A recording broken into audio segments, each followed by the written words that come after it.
Assalamualaikum warahmatullahi wabarakatuh. Sahabat Jejak Hikmah Channel. Apabila video ini muncul di berandamu, semoga ini adalah petunjuk dari Allah Subhanahu wa Ta'ala yang tersampaikan kepadamu demi kebaikan. Setidaknya sempatkan menulis solawat kepada Nabi Muhammad Sallallahu Alaihi Wasallam di kolom komentar. Insya Allah bisa menjadi bukti kecintaan kita untuk mendapat syafaat kelak di dunia sampai di akhirat. Saya ucapkan terima kasih kepada para sahabat Jejak Hikmah Channel yang telah menekan tombol like, komentar, dan subscribe channel ini. Saya doakan semoga selalu sehat walafiat, diberikan rezeki yang berlimpah dan selalu dalam lindungan Allah Subhanahu wa Ta'ala. Amin amin ya Rabbal Alamin. Ada 8 waktu yang sangat mustajab untuk berdoa? Banyak orang hanya tahu sebagian. Padahal ada satu waktu yang sering terlewatkan, bahkan oleh orang yang rajin beribadah sekalipun. Jangan sampai kita menyesal karena melewatkannya. Dalam kehidupan sehari-hari, kita sering berdoa meminta pertolongan, rezeki, kesehatan, dan keberkahan dari Allah Subhanahu wa Ta'ala. Namun, tahukah Anda bahwa ada waktu-waktu istimewa yang doanya lebih cepat diijabah oleh Allah? Video ini akan membahas 8 waktu mustajab untuk berdoa, lengkap dengan dalil dan penjelasan dari hadis Nabi Muhammad Sallallahu Alaihi Wasallam. Pastikan Anda menonton sampai selesai, karena pada waktu nomor 4 ini sering sekali dilupakan banyak orang. 1. Saat sujud dalam sholat. Sujud adalah momen ketika seorang hamba benar-benar merendahkan dirinya di hadapan Sang Pencipta.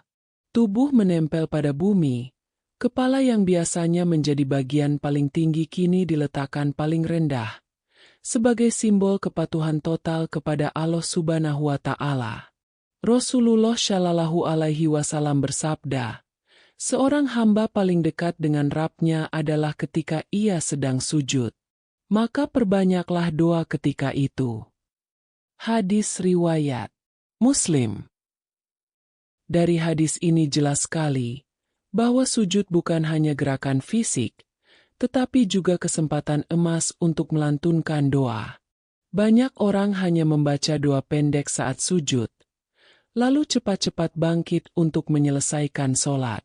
Padahal, justru pada saat itulah doa kita lebih didengar oleh Allah.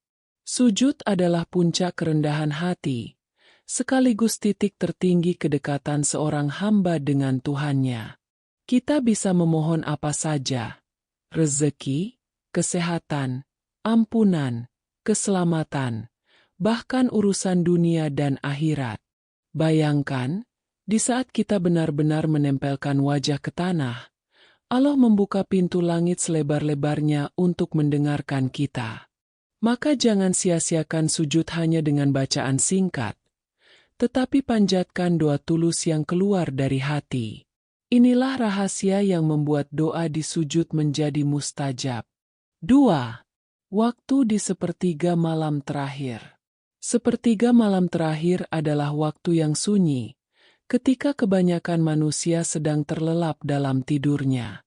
Saat itu suasana menjadi tenang, pikiran lebih jernih, dan hati lebih mudah fokus dalam berdoa. Rasulullah Shallallahu Alaihi Wasallam bersabda, Rabb kita turun ke langit dunia pada sepertiga malam terakhir, lalu berfirman, siapa yang berdoa kepadaku, pasti akan aku kabulkan. Siapa yang meminta kepadaku, pasti akan aku beri. Dan siapa yang memohon ampun kepadaku, pasti akan aku ampuni. Hadis riwayat Bukhari dan Muslim. Inilah waktu yang sering disebut sebagai the golden time untuk doa. Karena saat orang lain tidur nyenyak, Allah Subhanahu wa Ta'ala justru membuka pintu rahmat-Nya. Banyak kisah ulama dan orang saleh yang istiqomah bangun di waktu ini, lalu melihat bagaimana doa mereka dikabulkan dengan cara yang menakjubkan. Untuk memanfaatkan waktu ini, kita bisa bangun lebih awal sebelum subuh, lalu menunaikan sholat tahajud, Setelah itu memohon doa sebanyak-banyaknya. Tak perlu doa yang panjang, cukup doa yang tulus dan konsisten. Sepertiga malam terakhir bukan hanya waktu mustajab, tetapi juga bukti cinta kita kepada Allah, karena kita rela meninggalkan tidur demi mendekatkan diri kepadanya. 3. Saat azan dan antara azan dan iqamah. Azan bukan hanya panggilan solat, tetapi juga panggilan doa. Rasulullah Shallallahu Alaihi Wasallam bersabda, doa di antara azan dan iqamah tidak akan ditolak. Hadis riwayat Abu Dawud. Artinya, setiap kali azan berkumandang, itu bukan hanya tanda kewajiban sholat sudah dekat, tetapi juga kesempatan emas untuk memanjatkan doa. Seringkali kita mendengar azan namun sibuk dengan aktivitas lain, sehingga melewatkan waktu doa yang sangat mustajab ini. Padahal, saat azan adalah momen ketika malaikat menyaksikan kita, dan Allah memberi keutamaan luar biasa. Setelah azan, kita bisa membaca doa, memohon hajat, atau mengucapkan shalawat kepada Nabi Shallallahu Alaihi Wasallam, lalu berdoa untuk urusan dunia dan akhirat. Begitu juga antara azan dan iqamah. Jangan hanya duduk menunggu sholat dimulai, tapi gunakan kesempatan itu untuk doa yang sungguh-sungguh. Waktu ini sangat singkat, namun doa yang dipanjatkan di dalamnya memiliki kekuatan besar. 4.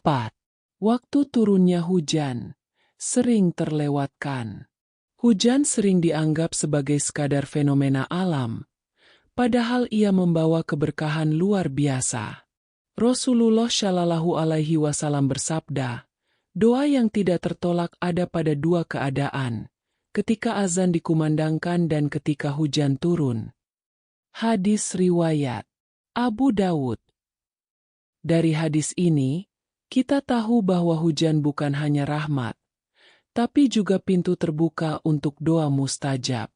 Sayangnya, banyak orang hanya menikmati hujan sebagai momen santai, atau bahkan hanya mengeluh karena hujan mengganggu aktivitas. Padahal, saat tetesan hujan turun, Allah sedang menurunkan rahmat-Nya, dan doa kita lebih cepat sampai ke langit. Ketika hujan turun, kita bisa berdoa untuk keselamatan, keberkahan rezeki, atau agar diberikan keturunan saleh. Kita juga bisa memohon agar hujan yang turun membawa manfaat, bukan musibah. Saat itu, doa sederhana sekalipun bisa memiliki kekuatan luar biasa. Jangan sampai kita hanya memandang hujan dari jendela, tanpa melibatkan hati untuk berdoa. 5. Hari Jumat, terutama di sore hari. Hari Jumat dikenal sebagai hari yang penuh berkah, bahkan disebut sebagai Sayyidul Ayyam, penghulu segala hari. Rasulullah Shallallahu Alaihi Wasallam bersabda, di hari Jumat terdapat satu waktu, tidaklah seorang muslim mendapati waktu itu, lalu ia memohon kepada Allah sesuatu melainkan Allah pasti memberinya. Hadis riwayat Bukhari dan Muslim. Ulama berbeda pendapat tentang kapan tepatnya waktu mustajab tersebut, tetapi banyak yang meyakini bahwa itu terjadi pada sore hari, menjelang maghrib. Itulah sebabnya, banyak orang saleh yang menyempatkan waktu di sore Jumat untuk berdoa, memohon ampunan, dan membaca Al-Quran. Hari Jumat sendiri memiliki banyak keutamaan, membaca surah Al-Kahfi, memperbanyak shalawat, serta berdoa dengan penuh harap. Jangan biarkan hari Jumat berlalu begitu saja hanya dengan aktivitas biasa, karena hari itu menyimpan peluang emas yang sangat jarang dimiliki hari lain. 6. Saat berbuka puasa. Puasa adalah ibadah yang mengajarkan kesabaran, dan momen berbuka adalah saat paling membahagiakan bagi orang yang berpuasa. Rasulullah Shallallahu Alaihi Wasallam bersabda, ada 3 doa yang tidak tertolak, doa orang yang berpuasa ketika berbuka, doa pemimpin yang adil, dan doa orang yang terzalimi. Hadis riwayat Tirmidzi. Ketika berbuka, seringkali kita sibuk dengan makanan, minuman, atau acara buka bersama. Padahal, saat itu adalah detik-detik doa kita lebih cepat dikabulkan. Maka sebelum menyantap hidangan, sempatkanlah berdoa dengan penuh ketulusan. Kita bisa meminta rezeki, kesembuhan, kebahagiaan, atau ampunan dosa. Doa di waktu berbuka tidak harus panjang, yang terpenting keluar dari hati. Gunakan kesempatan ini setiap kali berpuasa, baik puasa wajib maupun sunnah. 7. Saat dalam keadaan teraniaya, mazlum. Doa orang yang dizalimi memiliki kekuatan yang sangat besar. Rasulullah Shallallahu Alaihi Wasallam bersabda, "Takutlah terhadap doa orang yang terzalimi, karena tidak ada penghalang antara doa itu dengan Allah." Hadis riwayat Bukhari. Ini adalah peringatan sekaligus penghiburan. Peringatan bagi siapa saja yang berbuat zalim, dan penghiburan bagi orang yang dizalimi. Dalam keadaan teraniaya, hati biasanya lebih tulus, penuh luka, dan doa keluar dengan kesungguhan yang mendalam. Karena itulah, doa orang yang dizalimi lebih cepat menembus langit. Namun, sebaiknya doa tidak dipenuhi dengan kebencian, melainkan tetap meminta keadilan dan kebaikan dari Allah Subhanahu wa Ta'ala. Bagi orang yang pernah merasakan dizalimi, jadikanlah momen itu untuk lebih dekat kepada Allah. Jangan membalas dengan keburukan, tetapi percayakan segalanya kepada Sang Maha Adil. Doa dalam kondisi teraniaya akan selalu menemukan jalannya menuju Allah. 8. Saat sakit atau dalam kesulitan berat. Sakit adalah ujian, tetapi sekaligus peluang untuk mendapatkan pengampunan dosa. Nabi Shallallahu Alaihi Wasallam mengajarkan banyak doa ketika sakit, dan Allah menjanjikan pertolongan bagi hambanya yang sabar. Bahkan disebutkan bahwa sakit dapat menggugurkan dosa-dosa kecil yang pernah dilakukan seseorang. Ketika sakit, hati seseorang biasanya lebih lembut, lebih jujur, dan lebih tulus dalam berdoa. Tidak ada kesombongan, tidak ada kepura-puraan, hanya permohonan yang keluar dari hati terdalam. Itulah mengapa doa orang sakit seringkali lebih mustajab. Begitu juga saat berada dalam kesulitan besar, doa menjadi senjata utama. Saat kita merasa tidak ada lagi yang bisa menolong, saat itulah Allah menjadi satu-satunya tempat kembali. Doa dalam kondisi sulit adalah doa yang benar-benar keluar dari jiwa, sehingga lebih dekat untuk dikabulkan. Sahabat, itulah 8 waktu mustajab untuk berdoa. Jangan biarkan waktu-waktu emas ini berlalu begitu saja. Semoga kita semua termasuk orang yang pandai memanfaatkan momen untuk memohon kepada Allah Subhanahu wa Ta'ala. Jika video ini bermanfaat, silakan bagikan ke teman dan keluarga agar semakin banyak yang tahu rahasia mustajab doa ini. Jangan lupa subscribe, like, dan aktifkan lonceng notifikasi agar tidak ketinggalan konten bermanfaat berikutnya.